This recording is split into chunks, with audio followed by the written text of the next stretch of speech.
السلام عليكم ورحمة الله وبركاته. عاملين ايه؟ يا رب تكونوا بخير. ما عملناش فيديوهات من زمان مع بعض. النهاردة بقى شم النسيم، فجينا بقى بالفطار الجميل بتاعنا. حبيت اشارككم معايا اليوم فطير. ايه رأيكم في الفطير بتاعنا؟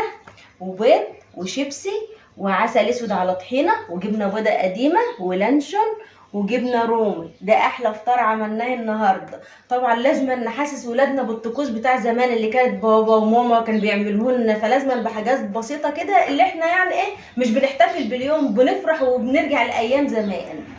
فايه رايكم؟ فانتظروني مع اليوم كله. طبعا عندنا فسيخ النهارده واليوم ايه كامل متكامل يعني. ايه رايكم في الفطار بتاعنا؟ اما ندوق حته فطيره بالعسل وقولوا لنا انتوا فطرتوا ايه النهارده. فين الفطار بتاعكم؟ والبيضه اهو لسه هنلون، لسه ايه هتلون طبعا. انتظروني بقى ببقيه اليوم. ورجعت لكم تاني عشان نعمل كل الطقوس يا جماعه. ولونا البيض. ايه بتقول لكم شوفوا، ده ايه اللي ملوناه والله كله. ده بتقول لكم على شكل ايه. ده ايه قطه. دي قطه. وده ايه قطة والتاني راجل. ده راجل ولا قطه؟ قطة. وده قطه كمان. ايه رايكم؟ اكتبوا لنا في الكومنتات ايه رايكم في الالوان بتاعت ايه. وده راجل. بتقول لكم دوت راجل. والله تسلمي يا ايه، عندك ذوق في الالوان. كده احنا فطرنا. كنا عاملين الفطار على الطبليه فلاحي فلاحي يعني. وهنعمل بقى ايه؟ فاضل الفسيخ يا جماعه، فقره الفسيخ. وكده اليوم خلص بتاعنا بقى اهو. ايه رايكم؟ حطهم جنب بعض كده يا ايه. قولوا لهم يا ايه، سلمي عليهم وقولوا لهم ايه رايكم في الالوان بتاعتي. ايه رأيكم يا أذكار في الألوان بتاعتي؟ اهو جنب بعض، ولو بيعرفوا يقفوا نوقفهم جنب بعض اهو. في ايات تانية. وكل سنه وانتم طيبين. ورجعت لكم تاني. كده عملت البصل اهو، عملت طماطم. ده بقى اللي احط فيه الفسيخ. والفسيخ بصراحه انا مش ما عملتوش في البيت والله. انا عامله شارياه جاهز، كنت تعبانه وكده وما كسرتش في البيت يعني. الفسيخ اهو، او الفسيخه نكسر مع بعض.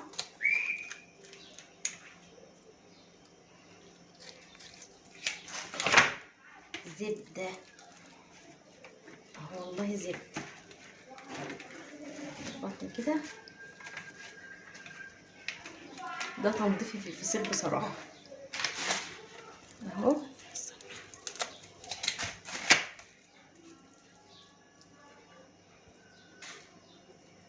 جايبينه من حد مضمون يعني اهو. ادي اول فسيخه.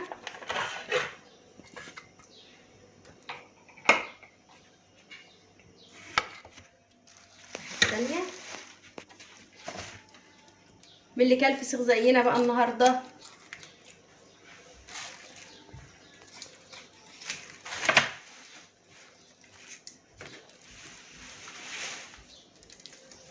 اهو.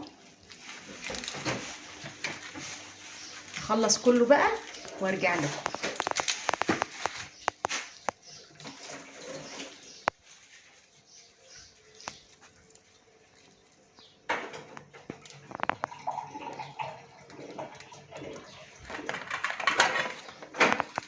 تاني فسيخه اهي.